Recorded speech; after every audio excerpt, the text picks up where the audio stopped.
Of, ഒന്ന് നോക്കി ഓടിക്കടാ. മനസ്സിലാണ് അത് പറഞ്ഞത്. ഉറക്കെ പറഞ്ഞുള്ള ധൈര്യം തൽക്കാലത്തേക്കില്ല. അല്ലെങ്കിൽ സകല ദൈവങ്ങളെയും വിളിച്ചാണ് ഈ ഇരിപ്പ്. എത്രയും വേഗം ഈ ചുരമൊന്ന് കഴിഞ്ഞു കിട്ടിയിരുന്നെങ്കിൽ. താഴേക്ക് നോക്കുമ്പോൾ വലിയൊരു ആന്തൽ പടർന്ന് കയറുകയാണ്. നോട്ടമെത്താത്ത അത്രയും അഗാധമുള്ള കൊക്കയുടെ വക്കിലൂടെയാണ് ബസ് ഇപ്പോൾ പോയിക്കൊണ്ടിരിക്കുന്നത്. അതിൻ്റെ ഇടയിലാണ് ഡ്രൈവറുടെ ഒരു അഭ്യാസം. 1 മണിക്കൂറോളമായി താമരശ്ശേരി ചുരത്തിൽ തന്നെയാണ് എൻ്റെ ബസ്. അപ്പോൾ മുതൽ ഉള്ളു പെടഞ്ഞുകൊണ്ടാണ് ഇരിപ്പ്. എനിക്കാണെങ്കിൽ ഉയരമെന്ന് കേൾക്കുമ്പോഴേ തല കറങ്ങും. ഇതിപ്പോൾ വേറൊരു വഴിയുമില്ലാത്തത് കൊണ്ടാണ് ഇങ്ങനൊരു യാത്ര. ഇനി ഞാൻ ആരാണെന്നല്ലേ പറയാം. എൻ്റെ പേര് ആദി, കണ്ണൻ എന്ന് വിളിക്കും. ദിവസവും രാവിലെ ക്ഷേത്രക്കുളത്തിൽ 1 മണിക്കൂർ നീന്തുന്നതും ജിമ്മിൽ പോകുന്നതുമാണ് പുറത്തു പറയാൻ കൊള്ളാവുന്ന എൻ്റെ ദുശീലങ്ങൾ. അതുകൊണ്ട് തന്നെ അത്യാവശ്യം നല്ല ആരോഗ്യമുള്ള ശരീരപ്രകൃതമാണ് എനിക്ക്. മൊത്തത്തിൽ പറഞ്ഞാൽ ഒരു 173 സെൻറ്റിമീറ്റർ ഉയരവും 65 കിലോ തൂക്കവുമുള്ള ഒരു പയ്യൻ. ജീവിതത്തിലെ ഏറ്റവും മനോഹരമായ കാലഘട്ടം അടിച്ചു പൊളിച്ചങ്ങ് തീർത്തു. എന്ന് വെച്ചാൽ കഴിഞ്ഞ കൊല്ലം ഡിഗ്രി കഴിഞ്ഞു, അത്ര തന്നെ. അന്നു മുതൽ തിന്നും കുടിച്ചും വീട്ടിൽ തന്നെ ഇരിപ്പാണ്. അച്ഛൻ കോഴിക്കോട് റെയിൽവേയിൽ ഉദ്യോഗസ്ഥനാണ്. പേര് ഗിരീഷ്. ക്വാർട്ടേഴ്സിൽ തന്നെയാണ് ഞങ്ങളുടെ താമസം. ഞങ്ങളെന്ന് പറഞ്ഞാൽ ഞാനും അച്ഛനും അമ്മയും പിന്നെ അനിയത്തിക്കുട്ടിയും. അമ്മ ഒരു നാഷണലൈസ്ഡ് ബാങ്കിൽ MBM ആയി ജോലി ചെയ്യുന്നു. പേര് സ്നേഹലത. അനിയത്തി 10ൽ പഠിക്കുന്നു. പേര് മിഥുന. ഞങ്ങളെല്ലാവരും മിഥു എന്ന് വിളിക്കും. ഇപ്പോൾ നിങ്ങൾക്ക് തോന്നും ഞങ്ങളുടെ പേരുകൾ തമ്മിൽ ഒരു സാമ്യം ഇല്ലല്ലോ എന്ന്. അത് പിന്നെ അങ്ങനെയായി പോയി. അത്യാവശ്യം സാമ്പത്തിക ചുറ്റുപാടുള്ളത് കൊണ്ട് കൊല്ലമൊന്ന് വീട്ടിൽ ചുമ്മാ ഇരുന്നിട്ടും എഴുന്നേറ്റ് പണിക്ക് പോടാ എന്ന് ആരും പറഞ്ഞിട്ടില്ല. ഭാഗ്യം. അങ്ങനെ ഒരു പണിയും എടുക്കാതെ അച്ഛൻ്റെ ചിലവിൽ സുഖിച്ചങ്ങനെ കഴിയുമ്പോഴാണ് അഗ്നിപർവ്വതം പോലെ അവർ എൻ്റെ വീട്ടിലേക്ക് വരുന്നത്. ഹേമലത. പേര് കേട്ടപ്പോൾ തന്നെ നിങ്ങൾക്ക് മനസ്സിലായി കാണും ആരാകും അതെന്ന്. അത് തന്നെ, ഞാനും മിഥുവും മേമയെന്ന് വിളിക്കുന്ന അമ്മയുടെ അനിയത്തി. വയനാടുള്ള കിടങ്ങാടെന്ന സ്ഥലത്താണ് അവർ താമസിക്കുന്നത്. ശരിക്കും പറഞ്ഞാൽ അതാണ് ഞങ്ങളുടെ തറവാട്. ഭാഗം വെച്ചപ്പോൾ തറവാട് വീട് മേമയ്ക്ക് കൊടുക്കാൻ എല്ലാവരും കൂടി തീരുമാനിക്കായിരുന്നു. അച്ഛൻ്റെ വീട് പട്ടാമ്പിയിലാണ്. ജോലി കോഴിക്കോടായതുകൊണ്ട് തന്നെ ഞാൻ റിലീസായ വർഷം മുതൽ ഇവിടെ ക്വാർട്ടേഴ്സിലാണ് താമസം. തറവാട്ടിൽ മേമയെ കൂടാതെ അമ്മാച്ചനും അമ്മാമ്മയും കൂടെയുണ്ട്. ഒരു 10-28 ഏക്കറിന് നടുവിൽ ഒറ്റപ്പെട്ട പോലെ 2 നില ഓറിട്ട പഴയ തറവാട് വീടാണുള്ളത്. പറമ്പ് മുഴുവൻ അമ്മാച്ചൻ കുരുമുളകും ഇഞ്ചിയും വാഴയും കാപ്പിയുമൊക്കെ കൃഷി ചെയ്യുന്നു. വലിയ അധ്വാനികളായിരുന്നു 2 പേരും. എന്നാൽ ഇപ്പോൾ തീരെ വയ്യ. പ്രായത്തിൻ്റെ അവശതകൾ അവരെ വല്ലാതെ തളർത്തിയിരിക്കുന്നു. മേമയ്ക്ക് 33 വയസ്സ് പ്രായമുണ്ട്.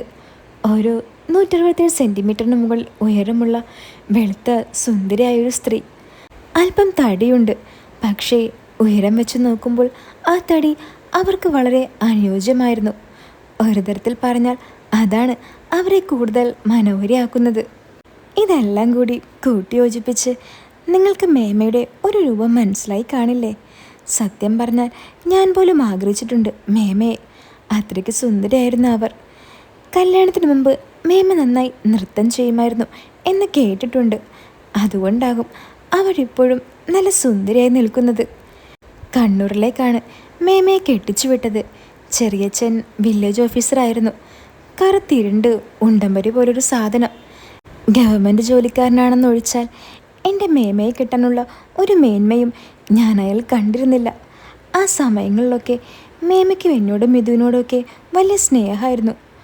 3 വർഷം മുമ്പാണ് മേമ വിവാഹബന്ധം വേർപിരിഞ്ഞത്. മേമയ്ക്കൊരിക്കലും കുട്ടികൾ ഉണ്ടാവില്ല എന്നതായിരുന്നു കാരണം. IVF പരീക്ഷിക്കാൻ പോലും പറ്റാത്ത രീതിയിൽ മേമയ്ക്കെന്തോ പ്രശ്നമുണ്ടെന്ന് മാത്രമേ എനിക്കറിയുള്ളൂ.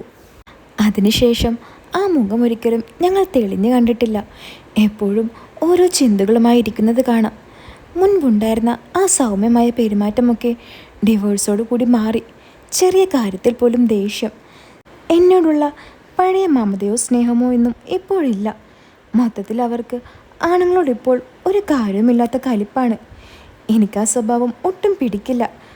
അതുകൊണ്ട് തന്നെ ഇപ്പോൾ അവരെ കാണുന്നത് പോലും എനിക്ക് അസ്വസ്ഥത ഉളവാക്കി തുടങ്ങിയിരിക്കുന്നു.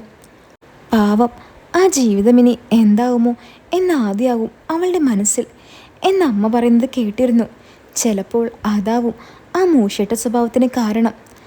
അമ്മാമ്മയും അമ്മാച്ചനും ഇനി എത്ര കാലം ഉണ്ടാവുമെന്ന് കണ്ടറിയണം.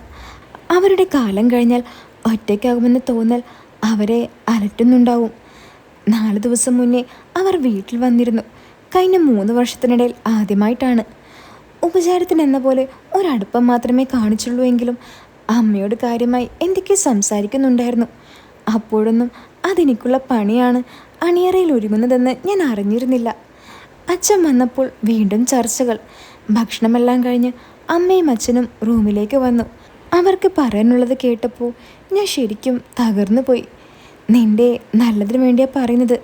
അതാവുമ്പോൾ അവൾക്കൊരു സഹായവുമാവും. അറിയാലോ, അപ്പൂപ്പൻ ഏതാണ്ട് കിടപ്പിലായ അവസ്ഥയാണ്. അമ്മയ്ക്കാണെങ്കിൽ മുട്ടുവേദന ഒഴിഞ്ഞ് നേരവുമില്ല. അവളെ കൊണ്ട് ഒറ്റയ്ക്ക് പറ്റുന്നില്ല. അതാവും. അമ്മയുടെ മുഖത്ത് മേമയോടുള്ള സഹതാപം നിറഞ്ഞു നിന്നു. ഞാനൊന്നും പോകുന്നില്ല അങ്ങോട്ട്. കുറേ ആടും കുറേ പശുവും നാറ്റവും കാട് പിടിച്ച് കുറേ പറമ്പും. എനിക്ക് നല്ല ദേഷ്യം വന്നു. പണ്ടു മുതലേ എനിക്ക് തറവാട്ടിലേക്ക് പോകുന്നത് ഇഷ്ടമല്ലായിരുന്നു. ഒരടിച്ചുപൊളിയുമില്ലാത്ത ഒരോണം കയറാൻ മൂല. 4-5 കൊല്ലം മുമ്പാണ് നെറ്റ് പോലും കിട്ടിത്തുടങ്ങിയത്. ഒരെണ്ണം അങ്ങ് തന്നാലുണ്ടല്ലോ, എന്തിൻ്റെ കേടാ നിനക്ക്? അയ്യോ, ഒന്ന് പതുക്കെ പറ, അവൾ കേൾക്കും. അച്ഛൻ്റെ കൈ എനിക്ക് നേരെ ഉയർന്നപ്പോൾ അമ്മ അമർത്തിപ്പിടിച്ച ശബ്ദത്തിൽ അതിനെ തടഞ്ഞുകൊണ്ട് പറഞ്ഞു, ഒരു BA കൊണ്ട് എന്തുണ്ട മറിക്കാന്നാ നീ വിചാരിച്ചേ? അവളുടെ നല്ല മനസ്സിന് ഒരു കാര്യം പറഞ്ഞപ്പോൾ എന്നെ കൊണ്ടൊന്നും പറയിപ്പിക്കണ്ട. ജീവിതകാലം മുഴുവൻ മൊബൈലും തോണ്ടി ക്രിക്കറ്റ് കളിച്ച് നടക്കാനാണോ നിന്റെ വിചാരം? മേമ കേൾക്കാതിരിക്കാൻ പല്ല് കടിച്ചു പിടിച്ച് അത്രയും പറഞ്ഞുകൊണ്ട് അച്ഛൻ അമ്മയുടെ നേരെ തിരിഞ്ഞു. പോത്തുപോലെ വളർന്ന് ഞാൻ നോക്കില്ല. നിന്റെ മോന് നീ തന്നെ നല്ല ബുദ്ധി പറഞ്ഞു കൊടുക്ക്. തലയിൽ വല്ലതും കയറട്ടെ. അത്രയും പറഞ്ഞുകൊണ്ട് ദേഷ്യം പിടിച്ച് അച്ഛൻ എഴുന്നേറ്റ് പോയി. അമ്മ മെല്ലെ എൻ്റെ അടുത്തേക്ക് ചേർന്നിരുന്നു. എൻ്റെ മോൻ, അമ്മ പറയുന്നൊന്ന് കേക്ക്. നീ അവിടെ ഉണ്ടെങ്കിൽ അതവൾക്ക് വലിയൊരു സഹായമാകും. ഇപ്പോൾ തന്നെ പറിച്ചെടുക്കുന്ന കുരുമുളകിൻ്റെ പകുതി പോലും അവൾക്ക് കിട്ടുന്നില്ല അത്രേ. പണിക്കാരൊക്കെ കള്ളക്കൂട്ടങ്ങളാ. നീ അവിടെ ചുമ്മാ ഒന്ന് നിന്നാൽ മാത്രം മതി. ആടിനെയും പശുവിനൊന്നും നീ നോക്കണ്ട. നീ ഒന്ന് ആലോചിച്ച് നോക്കിക്കേ. നിനക്കൊരു ഡ്രസ്സ് വാങ്ങാനോ ഫോൺ റീചാർജ് ചെയ്യാനോ ഒന്നും ആരുടെ മുന്നിൽ കൈ നീട്ടണ്ടല്ലോ. പിന്നെ അവൾ നിനക്ക് എല്ലാ മാസവും നല്ലൊരു തുകയും തരും. എന്ന് വെച്ച് നിന്നെ പണിക്കാരൻ്റെ പോലെ കാണുമൊന്നുമില്ല കേട്ടോ. ഒന്നുമില്ലെങ്കിലും നിന്റെ മേമയല്ലേടാ, പൊന്നു മോനല്ലേ, ഒന്ന് സമ്മതിക്ക്. നെറ്റ് പോലും കിട്ടില്ല അമ്മേ. ഞാൻ ദയനീയ ഭാവത്തോടെ അമ്മയെ നോക്കി. അതൊക്കെ അന്നല്ലേടാ, ഇപ്പോൾ ഇവിടുത്തെ പോലെ തന്നെ അവിടെയും. ഒരിക്കൽ ഹേമ വിളിച്ചപ്പോൾ പറഞ്ഞിരുന്നു അപ്പുറത്തെ വർക്കിച്ചാൻ്റെ പറമ്പിൽ ടവർ വെക്കുന്ന കാര്യം. അമ്മ ഒരു തരത്തിലും വിടുന്ന മട്ടില്ല. ഞാൻ പല ന്യായങ്ങളും നിരത്തിയെങ്കിലും ഒന്നിനും ഫലമുണ്ടായില്ല. വേറെ വഴിയൊന്നും ഇല്ലാതായപ്പോൾ എനിക്ക് മനസ്സോടെ അത് സമ്മതിക്കേണ്ടി വന്നു. അപ്പോഴും ഞാൻ മേമയുടെ ഒപ്പം പോകാൻ നിന്നില്ല. കൂട്ടുകാരൻ്റെ പെങ്ങളുടെ കല്യാണമുണ്ടെന്ന് പറഞ്ഞ് ഒരു 3 ദിവസം കൂടി സാവകാശം വാങ്ങി. തറവാട്ടിൽ ചെന്ന് നിൽക്കുന്നത് എനിക്ക് പണ്ടും താല്പര്യമില്ലായിരുന്നു. ഒരിടുങ്ങിയ സ്ഥലം പോലെയാണ് എനിക്കവിടെ അനുഭവപ്പെടാറ്. എന്നാൽ അതിനേക്കാൾ പ്രശ്നം വയനാടൻ ചുരമാണ്. അത് കയറാതെ ഒരു തരത്തിലും അവിടെ എത്താനും കഴിയില്ല. 10 കിലോമീറ്ററുള്ള ആ ചുരം എന്നും എൻ്റെ പേടി സ്വപ്നമാണ്. ലോകം മൊത്തം മുടിഞ്ഞു പോട്ടെ എന്ന് പ്രാവിക്കൊണ്ട് കാലത്ത് ഞാൻ ബസ്സിൽ കയറിയത്. അടിവാരം എത്തിയപ്പോൾ തന്നെ എൻ്റെ ഉള്ളിൽ കിടന്ന് വിറയ്ക്കാൻ തുടങ്ങിയിരുന്നു. ഓരോ ഹെയർപിൻ വളവുകളും കയറുമ്പോഴും ആ ഭയം പെരുകി തുടങ്ങി. അഗാധമായ കൊക്കയിലേക്ക് നോട്ടം വീഴാതിരിക്കാൻ സകല ദൈവങ്ങളെയും വിളിച്ചുകൊണ്ട് കമ്പിയിൽ മുറുകെ പിടിച്ചുകൊണ്ട് തല കുനിച്ചിരുന്ന് കളഞ്ഞു. അങ്ങനെ ഒരുവിധം ചുരം കയറിക്കഴിഞ്ഞപ്പോൾ മേമയെ ഞാൻ 1000 വെറൈറ്റി ചെയ്തകൾ മനസ്സിൽ വിളിച്ചു കഴിഞ്ഞിരുന്നു. ബസ് സുൽത്താൻ ബത്തേരിയിലെത്തി. ഇനിയും 10-15 കിലോമീറ്റർ ഉള്ളിലേക്ക് പോകണം. ചെന്നാട് വരെ കുട്ടി ബസ്സുണ്ട്. പിന്നെ ഒരു 3 കിലോമീറ്റർ ഓട്ടോയിൽ. അങ്ങനെ 2 മണിയായപ്പോൾ തറവാട് വീട് പിടിച്ചു. ഞാൻ ചെല്ലുമ്പോൾ അമ്മാമ്മയും അമ്മാച്ചനും ഭക്ഷണം കഴിച്ച് കൈ കഴുകായിരുന്നു. ആഹാ, ഇതാരാ വരുന്നേ? നോക്കി സുശീലേ. അമ്മാച്ചൻ എന്നെ കണ്ടുകൊണ്ട് വെളുക്കി ചിരിച്ചുകൊണ്ട് അമ്മാമ്മയോട് പറഞ്ഞു. അമ്മാമ്മ കൈ സാരിത്തുമ്പിൽ തുടച്ചുകൊണ്ട് ഓടി വന്ന് എന്നെ കെട്ടിപ്പിടിച്ചു. പിന്നെ കുറച്ചു സമയം രണ്ടുപേരുടെയും സ്നേഹപ്രകടനങ്ങളായിരുന്നു. മേമ അടുക്കളയിൽ നിന്നും ഒന്ന് എത്തി നോക്കി. ആ കണ്ണ, നീ എത്തിയോ? കൈ കഴുകിയിരിക്ക്, ഞാൻ ചോറ് വിളമ്പാം. അതും പറഞ്ഞുകൊണ്ട് അവർ ഉൾവലിഞ്ഞു. പിന്നീട് എനിക്ക് ഭക്ഷണം വിളമ്പുന്ന സമയം അവരെന്തൊക്കെയോ ചോദിക്കുന്നുണ്ടായിരുന്നു. മൂഡ് ഓഫ് ആയതുകൊണ്ട് തന്നെ പലതിനും ഞാൻ മറുപടി പറഞ്ഞില്ല. സ്വന്തം തറവാടായിട്ട് പോലും എനിക്കവിടെ വല്ലാത്ത അപരിചിതം ഫീൽ ചെയ്തു. അമ്മാച്ചൻ പതിവുറക്കത്തിന് മുറിയിൽ പോയിരുന്നു. അമ്മാമ്മയാണെങ്കിൽ കാണാനുമില്ല. എനിക്കുള്ള മുറി ഏതാണെന്ന് അറിഞ്ഞിരുന്നെങ്കിൽ ഈ ചാക്ക് പോലുള്ള ഡ്രസ്സൊക്കെ ഒന്ന് അഴിച്ചറിയാമായിരുന്നു. മേമയോട് അങ്ങോട്ട് ചെന്ന് സംസാരിക്കാൻ എനിക്ക് താല്പര്യമില്ലായിരുന്നു. അതുകൊണ്ട് തന്നെ അവർ വരുന്നത് വരെ ഹാളിൽ തന്നെ ഇരിക്കാമെന്ന് ഞാനും കരുതി. വാട്സപ്പ് എടുത്ത് നോക്കിയപ്പോൾ ആരൊക്കെയോ മെസ്സേജ് അയച്ചിട്ടുണ്ട്. മിഥുവിൻ്റെ മെസ്സേജ് ഞാൻ കണ്ടു. അതൊന്ന് തുറന്നു നോക്കി. കണ്ണേട്ടാ, എവിടെ എത്തി എന്ന് ഒരു മെസ്സേജ് അയച്ചിട്ടുണ്ട്. 12:30 അയച്ചതാണ്. എപ്പോഴാണ് ഞാനത് കാണുന്നത്? അവൾക്കൊരു റിപ്ലൈ ടൈപ്പ് ചെയ്ത് സെൻഡ് ചെയ്തു. കുറേ നേരമായിട്ടും മെസ്സേജ് ഡെലിവേർഡ് ആകാതെ കറങ്ങിക്കൊണ്ടിരിക്കുന്നത് കണ്ടപ്പോഴാണ് ഞാൻ ഫോൺ ശ്രദ്ധിച്ചത്. സിഗ്നൽ ഒരു പുള്ളി മാത്രം. എൻ്റെ ഉള്ളൊന്ന് കാളി. ഈശ്വര, അങ്ങനെ ആവരുതേ എന്ന് പ്രാർത്ഥിച്ചുകൊണ്ട് മിന്നൽ കണക്കെ മുറ്റത്തേക്കിറങ്ങി ആദ്യം നോക്കിയത് വർഗീസേട്ടൻ്റെ പറമ്പിലേക്കാണ്. ഇവിടുന്ന് ഒരു 500 മീറ്റർ അകലെയാണ് ആ പറമ്പ്. ഇവിടെ അടുത്ത് ആകെയുള്ള വീട് അതുമാത്രമാണ്. ആ പറമ്പിലെവിടെയും എനിക്കൊരു ടവറും കാണാൻ കഴിഞ്ഞില്ല. അപ്പോൾ ടവറിൻ്റെ കാര്യം അമ്മ കള്ളം പറഞ്ഞതായിരുന്നു. ഞാൻ ആകെ തകർന്ന് തരിപ്പളമായി പോയിരുന്നു. നെറ്റ് പോലും ഇല്ലാതെ ഞാൻ ഈ വീട്ടിൽ എങ്ങനെ കഴിയും? വിശ്വാസം വരാതെ മുറ്റത്തെല്ലാം നടന്നുകൊണ്ട് ഞാൻ വർഗീസേട്ടൻ്റെ പറമ്പ് മുഴുവൻ ഒന്ന് നിരീക്ഷിച്ചു. മരങ്ങൾ കാരണം ഇനി ടവർ കാണാത്തതാണെങ്കിലോ? എന്നാൽ നിരാശയായിരുന്നു ഫലം. കണ്ണ, നീ എന്തായി നോക്കുന്നേ? മേമയുടെ ശബ്ദം ഏതോ ഗുഹയിൽ നിന്നതുപോലെ ഞാൻ കേട്ടു. മേമേ, ഇവിടെ നെറ്റ് കിട്ടില്ലേ? ഞാൻ വളരെ ദയനീയതയോടെ അവരെ നോക്കി ചോദിച്ചു. ആ സമയം അവരുടെ മുഖത്ത് ഒരു പുച്ഛഭാവമാണ് ഞാൻ കണ്ടത്. ഫോണിൽ റേഞ്ച് കാണിക്കുന്നുണ്ടോ? ആ, ഒരു പുള്ളിയേ ഉള്ളൂ. ആ, ഒന്നുണ്ടോ? ഭാഗ്യം. അവർ നിസ്സംഗമായി പറഞ്ഞിട്ട് അകത്തേക്ക് തിരിഞ്ഞ് നടക്കാനൊരുങ്ങി. പെട്ടെന്നെന്തോ ഓർത്തുപോലെ അവർ എൻ്റെ നേരെ തിരിഞ്ഞു. ആ, നീ വന്നേ, നിൻ്റെ മുറി കാണിച്ചു തരാം. ഇനി ഇവിടെയുള്ള കാലം അത്രയും നെറ്റില്ലാതെ കഴിയേണ്ടി വരുമെന്നുള്ള ഞെട്ടിപ്പിക്കുന്ന സത്യം ഞാൻ തിരിച്ചറിഞ്ഞു.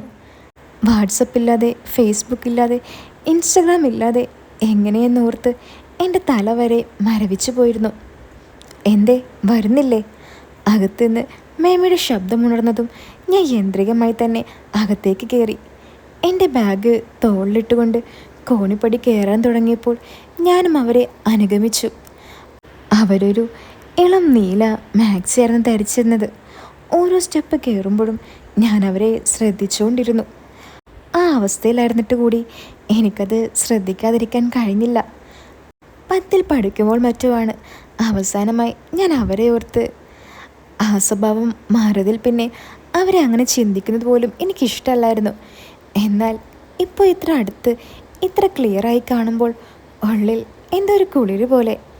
അത്രയ്ക്കും മനോഹരമായിരുന്നു ആ കാഴ്ച. കോണിപ്പടികൾ കയറുന്നതോടൊപ്പം തന്നെ ഞാൻ അവിടേക്ക് ഒന്ന് മുഖം നീട്ടി. ഇതിനിടയിൽ മേമ എന്നെ ഒന്ന് തിരിഞ്ഞു നോക്കി. പക്ഷേ ഞാനത് കണ്ടിരുന്നില്ല. ഡാ, വെടി പൊട്ടുന്ന പോലൊരു ശബ്ദം കേട്ട് ഞാൻ ഞെട്ടി തല ഉയർത്തി. തീ പാറുന്ന കണ്ണുകളോടെ എന്നെ നോക്കുന്ന മേമയെ കണ്ട് ഞാൻ ദഹിച്ചുപോയി. എൻ്റെ പ്രവൃത്തി അവർ കണ്ടെന്ന് എനിക്ക് ഉറപ്പായി. തലച്ചോറിൽ ഒരു മൂളക്കം പറന്നു. ആ മുഖത്തേക്ക് നോക്കാൻ ശക്തിയില്ലാതെ തെറ്റ് ചെയ്ത കുട്ടിയെപ്പോലെ ഞാൻ തല താഴ്ത്തി നിന്നു. മുന്നിൽ കയറി നടക്കടാ, ഈർഷ്യ നിറഞ്ഞ സ്വരത്തിൽ പറഞ്ഞിട്ട് അവർ ചുമരിലേക്ക് പറ്റിച്ചേർന്ന് നിന്നു. ആ കണ്ണുകളിൽ തീ പാടുന്ന പോലെ എനിക്ക് തോന്നി. ആകെ അപമാനിതനായ പോലെ ഞാൻ ഞെട്ടിപ്പിടഞ്ഞുകൊണ്ട് മുകളിലേക്ക് കയറി. വൃത്തികെട്ടവൻ. പിന്നിൽ നിന്നും മേമയുടെ വെറുപ്പ് നിറഞ്ഞ വാക്കുകൾ കേട്ടപ്പോൾ നാണക്കേട് കൊണ്ട് ഞാൻ അലിഞ്ഞ് ഇല്ലാതെയായി. അപ്പോൾ ഈ കഥയുടെ ബാക്കിനി എന്താണെന്നറിയാൻ നിങ്ങൾക്ക് ആഗ്രഹമുണ്ടോ?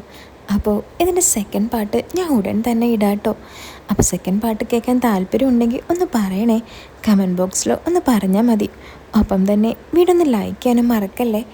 അപ്പോൾ പുതിയൊരു കഥയായിട്ട് നമുക്ക് വീണ്ടും കാണാം. എല്ലാവരും കാത്തിരിക്കുക.